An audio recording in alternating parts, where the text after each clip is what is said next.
Universal مقدمہ ہے. آج کے دور میں بھی وہی باتیں اسی طریقے سے ویلڈ ہیں جو آج سے 10,000 سال پہلے ویلڈ. والقرآن المجید، قسم ہے اس عزت والے قرآن کی. اور کس بات پہ قسم کھائی جا رہی ہے یا قسم یاد فرمائی جا رہی ہے؟ وہ اس کے اندر محذوف ہے. جیسا کہ سورہ یاسین میں آتا ہے، وہاں پہ تو اللہ تعالیٰ نے اس کو بیان بھی کر دیا، یاسین والقرآن الحکیم انک لمن المرسلین. یاسین حروف مقطعات، والقرآن الحکیم حکمت والے قرآن کی قسم، انک لمن المرسلین، اے محبوب صلی اللہ علیہ وآلہ وسلم بے شک آپ رسولوں میں سے ہیں. یہاں پر بھی جو مقسم علیہ ہے، جس کے اوپر قسم یاد فرمائی جا رہی ہے، وہ یہ ہے کہ اس عزت والے قرآن کی قسم کہ اے محبوب صلی اللہ علیہ وآلہ وسلم آپ اللہ کے رسولوں میں سے ہیں. لیکن یہ عربی میں یعنی ایک اسلوب ہوتا ہے کہ بار بار بات کو ریپیٹ نہیں کیا جاتا، بلکہ وہ محذوف الفاظ کلیئر ہو جاتے ہیں. جو قاری ہے قرآن کا، اس سے یہ بات پتہ چل جائے گی. اور پھر نبی صلی اللہ علیہ وآلہ وسلم نے جو دعوت توحید مشرکین عرب کے سامنے رکھی اور الٹیمیٹلی پھر پوری دنیا کے سامنے وہ جانی تھی، تو اس میں جو مین ان کا اعتراض تھا اس کو اللہ تعالیٰ نے ذکر کیا ہے. اور اس اعتراض کے پھر جواب کے اندر اگلی آیات ہے، کمال کی آیات ہے. بل عجبوا ان جاءہم منذر منہم، بلکہ لوگوں کو تعجب ہوا اس بات پر کہ انہی میں سے ایک ڈر سنانے والا آیا، یعنی پیغمبر صلی اللہ علیہ وآلہ وسلم. فقال الکافرون ھذا شیء عجیب، تو کافر کہنے لگے کہ یہ تو بڑی عجیب بات کرتا ہے، اس کا دعویٰ بڑا عجیب ہے، یہ بات عقل میں آنے والی نہیں ہے. کیا بات؟ اذا متنا وکنا ترابا، کہ جب ہم مر کر مٹی میں مل جائیں گے تو کیا ہمیں دوبارہ سے زندہ کیا جائے گا؟ ذالک رجع بعید، یہ بات تو عقل سے بہت بعید ہے. یہ چیز پاسبل ہی نہیں ہے کہ مٹی میں مل کے گل سڑ جائیں ہڈیاں کسی کی، اس کے بعد اسے دوبارہ سے زندہ کر دیا جائے. اب یہ ایک ان کا سوال تھا، ایک اعتراض تھا، یعنی عقیدہ آخرت کے اعتبار سے. یعنی مسلمانوں کے 3 ہی بنیادی عقائد ہیں نا، عقیدہ توحید، عقیدہ رسالت اور عقیدہ آخرت. تو ظاہر ہے کہ جو ڈینائل آف گاڈ کرنے والے لوگ ہیں یا خدا کی صفات کا انکار کرنے والے لوگ ہیں، ان کو تو یہ بات سمجھ نہیں آئے گی کہ آخرت میں یہ کیسے ہوگا کہ گل سڑ کے ہڈیاں کیسے زندہ ہو جائیں. آپ یہ دیکھ لیں کہ یہ جو مذہب کا مقدمہ ہے یہ کتنا یونیورسل مقدمہ ہے. آج کے دور میں بھی وہی باتیں اسی طریقے سے ویلڈ ہیں جو آج سے 10,000 سال پہلے ویلڈ تھی. باقی ہمارے معاشرتی معاملات تو ضرور بدل گئے، لیکن آج بھی جو اولاد کی پیدائش کا ذریعہ ماں باپ ہی ہیں، یہ چیز تو نہیں بدلی. اس کی وجہ سے ماں باپ کے جو حقوق ہیں اولاد کے اوپر، اولاد کے ماں باپ کے اوپر، بہن بھائیوں کے حقوق، یہ ساری کی ساری چیزیں اپنی جگہ موجود ہیں. آج بھی انسان پیدا ہوتا ہے، آج سے ہزاروں سال پہلے بھی پیدا ہوتا تھا. انسان آج بھی پیدا ہو کے مر جاتا ہے، اور آج بھی پہلے بھی انسان پیدا ہو کے زندگی گزار کے مر جاتا تھا. یعنی مذہب کا مقدمہ کبھی بھی پرانا نہیں ہوتا. باقی انسان سائنسی طور پہ یا معاشرتی طور پہ کتنی بھی ترقی کر جائے، یہ جو سماجی ایشوز ہیں اور جو انسان کی زندگی کا سب سے بڑا مسئلہ ہے موت، کہ انسان مر کیوں جاتا ہے، کیا مرنے کے بعد کوئی اور زندگی ہے، یہ کانسٹنٹ ہی رہے گا. چاہے آپ چاند پہ جا کے آباد ہو جائیں، بوئنگ 747 میں بیٹھ جائیں، یا کسی آپ دوز میں جا کے بیٹھ جائیں، یا آپ مریخ پہ چلے جائیں، آپ کا مسئلہ یہ اپنی جگہ قائم ہے کہ انسان نے مر جانا ہے. اور جب مر جانا ہے تو پھر ڈرنے کا مقام ہے کہ جس ہستی نے ہمیں ہماری مرضی کے بغیر پیدا کیا، وہ ہمارے ساتھ کچھ بھی کرنے پر قادر ہے اگر ہم نے اس کو رسپانس نہ کیا. تو مذہب کا مقدمہ جو ہے وہ آخرت کے اعتبار سے، انبیاء کرام علیہ السلام کا جو مقدمہ ہے وہ آخرت کی زندگی سے ریلیٹڈ ہے. تو یہ آیات اگرچہ آلموسٹ 1400 سال پہلے کی ہیں، لیکن بالکل اسی طریقے سے ویلڈ ہے آج کے انسان کے لیے بھی. اب اللہ تعالیٰ کی طرف سے جواب سنیں. قد علمنا ما تنقص الارض منہم، ہم خوب جانتے ہیں کہ جو زمین ان کو گھٹا دیتی ہے یعنی زمین کے اندر جو مردہ دفنایا جاتا ہے، ڈیکمپوز ہو جاتا ہے، یا کوئی ایئر کریش میں مر جاتا ہے، اس کی یعنی راکھ ہواؤں میں بکھر جاتی ہے، یا کوئی سمندر میں غرق ہو جاتا ہے، اللہ تعالیٰ فرماتا ہے یہ ہمارے علم میں ہے۔ وَعِندَنَا کِتَابٌ حَفِیظٌ، اور ہمارے پاس ایک بہت بڑی ہارڈ ڈسک ہے، ایک کتاب ہے لوح محفوظ، جس کے اندر ہر چیز محفوظ کر دی گئی۔ یہ اللہ تعالیٰ کا علم ہے۔ سورۃ الانعام میں یہاں تک آیا کہ خشکی ہو یا پانی ہو، خشکی یا تری، ان میں کوئی بھی درخت ایسا نہیں ہے کہ جس کا کوئی پتا بھی گرتا ہے مگر اللہ کے علم سے، اور زمین کی گہرائیوں میں کوئی بھی دانہ پھوٹتا ہے مگر اللہ کے علم سے۔ اور اللہ تعالیٰ فرماتا ہے ہمارا علم اتنا کامل ہے کہ ہم نے یہ ساری چیزیں پہلے سے ہی لوح محفوظ میں لکھ لی ہوئی ہیں۔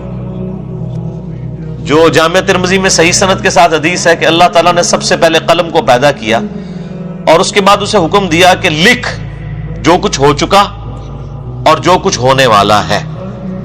ہو چکا کیا؟ قلم کی پیدائش، اور جو ہونے والا ہے وہ تمام مخلوقات کی تقدیر، جو کچھ اللہ نے کرنا تھا اللہ تعالیٰ نے وہ پہلے ہی لکھ دیا۔ یہ اللہ کا علم ہے۔ ہم اس علم کے پابند نہیں ہیں، بلکہ جو ہم نے کرنا تھا وہ اللہ نے پہلے ہی جج کر لیا۔ یہ مسئلہ تقدیر ایک الگ سے چیز ہے۔ مسئلہ نمبر 104A اور 104B اور 104C میرا اس کے اوپر ریکارڈنگ موجود ہے، میں اس کو آج ڈیٹیل سے نہیں ڈسکس کروں گا۔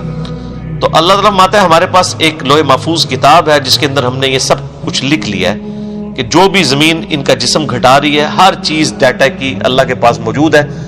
اللہ تعالیٰ اس انسان کو دوبارہ سے ریپروڈیوس کر سکتا ہے۔ بل کذبوا بالحق لما جاءهم الحق بلکہ انہوں نے جھٹلایا اس حق کو جو کہ ان کے پاس آ چکا تھا۔ فہم فی امر مریج، جس کی وجہ سے یہ الجھن میں پڑ گئے ہیں۔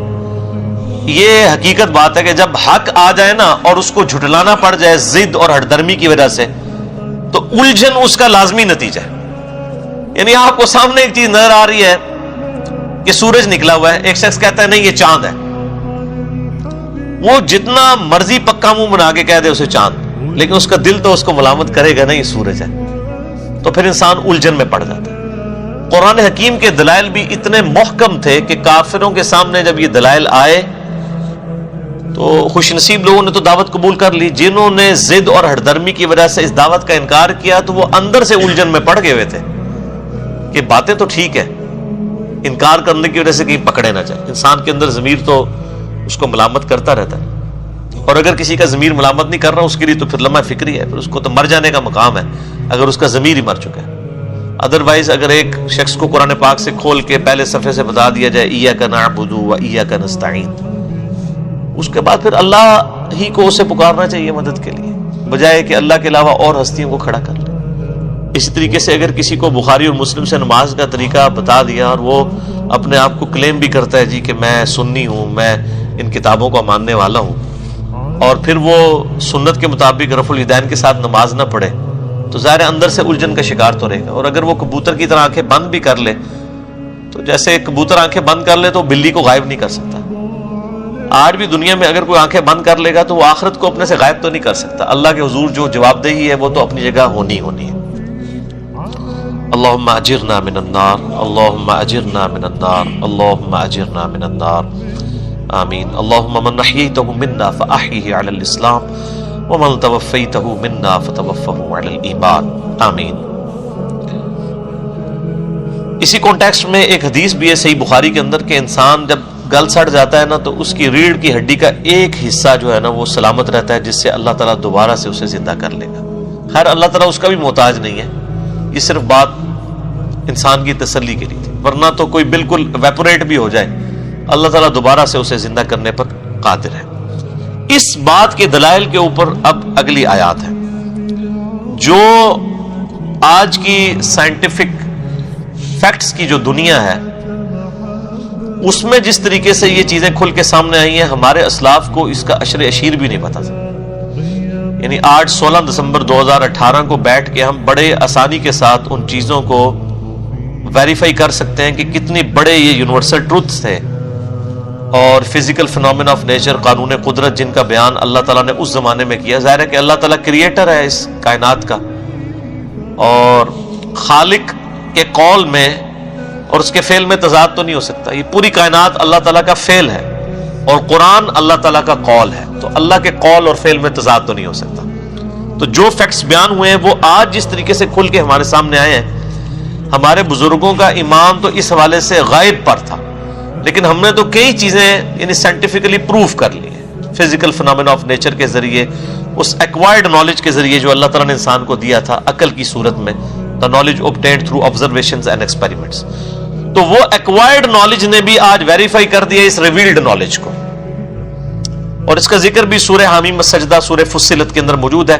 سنریہم آیاتنا فی الآفاق وفی انفسہم حتی یتبین لہم انہ الحق. ان قریب ہم لوگوں کو ان کی جانوں میں اور زمین و آسمان میں ایسی نشانیاں دکھائیں گے کہ وہ چیخ اٹھیں گے یہ حق ہے, پرپسفل کتاب ہے, یہ سچی کتاب ہے. یعنی ایگزسٹنس آف گاڈ کے اوپر اتنے دلائل یعنی اللہ تعالیٰ نے فرمایا ان قریب ہم لوگوں کو دکھائیں گے, اور وہ دیکھیں کہ ان میں سے اکثر چیزیں جو ہے وہ یعنی کفار کے ذریعے ہائی لائٹ ہوئی ہیں. مسلمانوں کی بھی کنٹریبیوشن ہے سائنس میں, لیکن اب ظاہر ہے جو لیٹسٹ ماڈرن سائنس ہے 1950s سے لے کے آج تک, یہ جو 70 سال میں ایکسپلوژن ہوا ہے, انسان نے پوری انسانی تاریخ میں اتنی ترقی نہیں کی ہے جتنی ان 70 سالوں کے اندر کی ہے. خصوصاً الیکٹرانکس کی فیلڈ کے اندر الیکٹرانک مائکروسکوپس بھی بن گئی ہیں, ٹیلیسکوپس بھی بن گئی ہیں, اور کہاں سے کہاں بات پہنچ چکی ہے. ان چیزوں کا ذکر, ان یونیورسل ٹروتھس کا, فزیکل فینومینا آف نیچر کا. افلم ينظروا الى السماء فوقهم كيف بنيناها.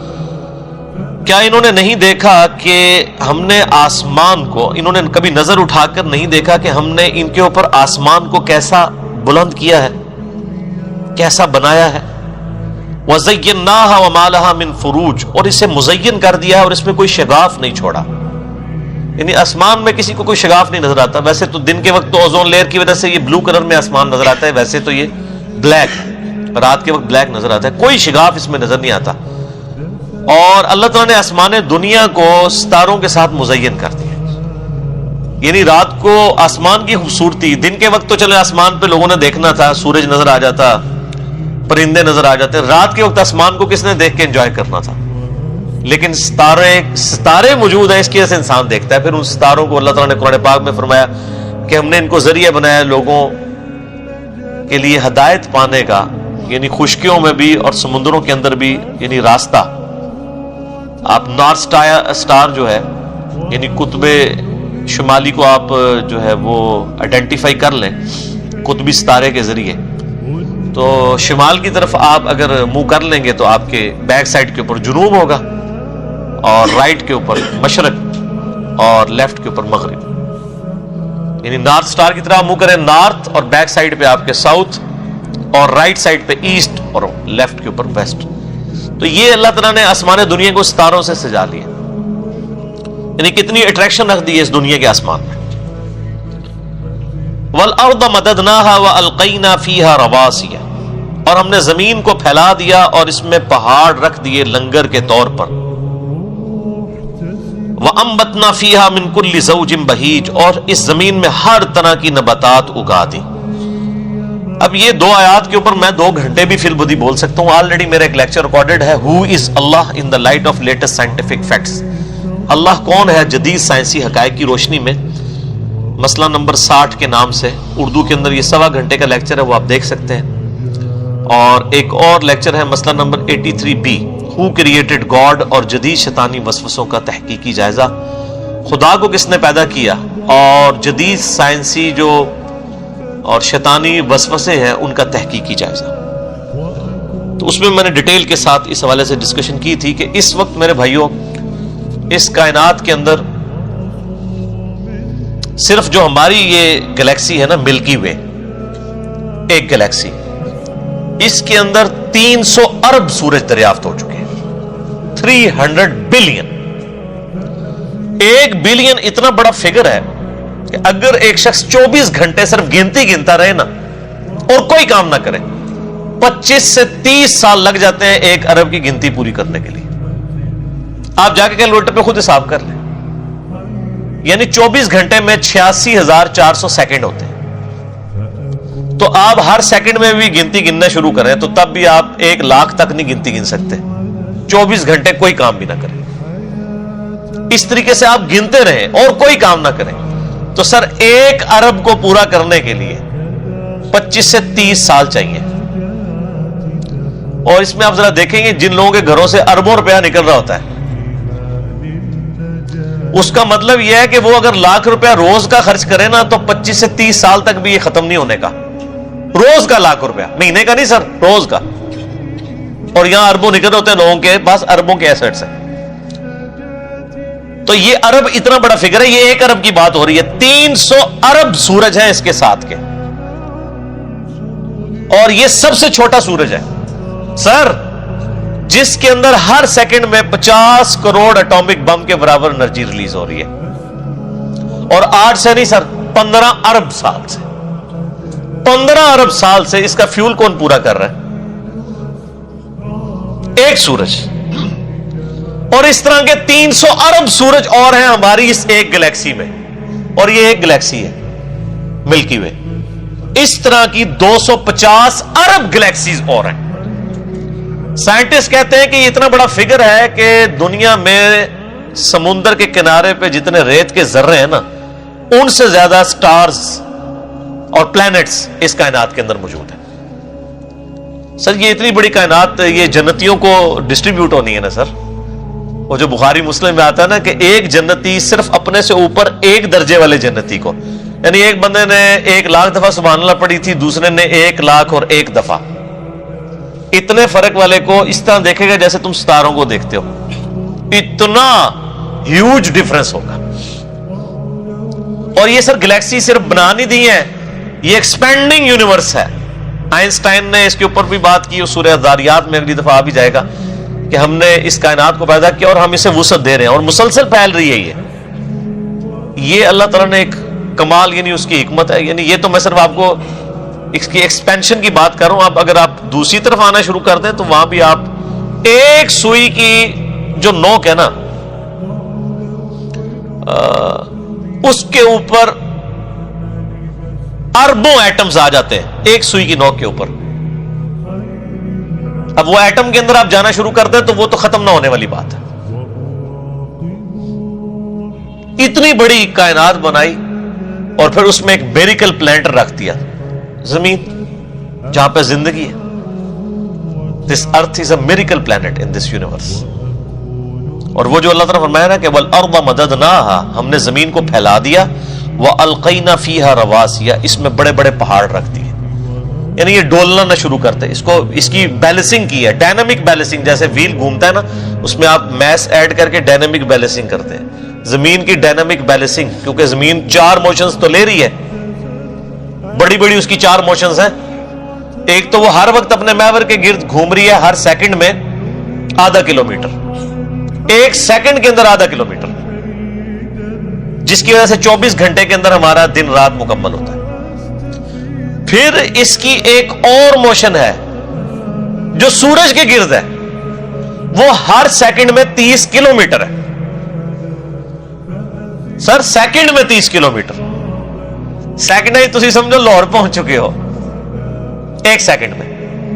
اور یہ اسی موشن کی وجہ سے 365 دنوں میں یہ سورج کے گرد اپنا چکر مکمل کرتی ہے. تو ہمارا 1 سال 365 دن کا ہے. 30 کلومیٹر فی سیکنڈ کی رفتار. ہمیں تو کوئی محسوس نہیں ہو رہا کیونکہ اللہ نے زمین کو بچھونا بنا دیا نا. اس کا یہ مطلب نہیں کہ زمین چوکور ہے، مراد یہ اسے رہنے کے قابل بنایا ہے، کیونکہ ہر سیکنڈ میں 2 زلزلے آتے ہیں زمین کے اوپر، لیکن ان کا ایمپلیٹیوڈ کم ہوتا ہے. وہ بڑھ جائے تو انسانیت تباہ ہو جائے. اللہ تعالیٰ نے اسے کنٹرول رکھا ہوا. یہ تو 2 بڑی بڑی موشنز ہیں. اس کے علاوہ بھی اس کی ایک سائنوسائیڈل ویو کے اندر بھی اس کی ایک موشن ہے. وہ اب آپ لوگوں کو چیزیں سمجھ نہیں آئیں گی، آپ جا کے یوٹیوب کے اوپر دیکھ لیں تو آپ کو فزیکلی وہ ساری موومنٹس بھی سمجھا دیں گے. یہ ان موشنز کے ساتھ پھر اس کی چوتھی موشن پورے نظام شمسی کے ساتھ سورج جو ہے وہ پچھلے 15 ارب سال سے ایک سٹار ویگا ہے اس کی طرف ٹریول کر رہا ہے. اور سر وہ رفتار تو آپ امیجن بھی نہیں کر سکتے، 200 کلومیٹر فی سیکنڈ. یعنی 5 دفعہ گنتی گننے میں وہ یہاں سے کراچی تک کا فاصلہ طے ہو چکا ہے. اور یہ پورے کا پورا نظام شمسی جو ہے وہ ٹریول کر رہا ہے. اور اس طرح کے 300 ارب نظام شمسی ہیں اس گلیکسی میں، اور یہ ایک گلیکسی ہے. اور اس طرح کی پھر 250 ارب گلیکسیز. تسی جناب 5 مرلے دے مکان نو روندے رہو بہ کے. اللہ دی کائنات کتنی وڈی ہے. اب آپ کو وہ بخاری مسلم کی حدیث سمجھ آئے گی کہ جو سب سے آخر میں دوزخ سے نکال کے انسان جنت میں لے کے جایا جائے گا نا، جس کے بعد کوئی جنت میں نہیں جائے گا، لاکھوں سال عذاب بھگت کے، اس کو اللہ تعالیٰ مائے گا تجھے اس زمین سے 10 گنا بڑی جنت دے رہا ہوں، 10 زمینوں کے برابر. تو اللہ کے لیے کوئی مسئلہ ہے؟ تسی 10 مرلے کے پلاٹ دی گل کر دو. اس یعنی یہ زمین جس کا سرکمفرنس 40,000 کلومیٹر ہے، اس سے 10 گنا بڑی جنت، 10 زمینیں ملنی ہیں اس بندے کو جس نے سب سے آخر میں جانا ہے. سر تسی تو جو کچھ بھی ہے محبوب کی امت سے ہیں، تہاڈی نہیں گل ہو رہی، ٹھیک ہے نا.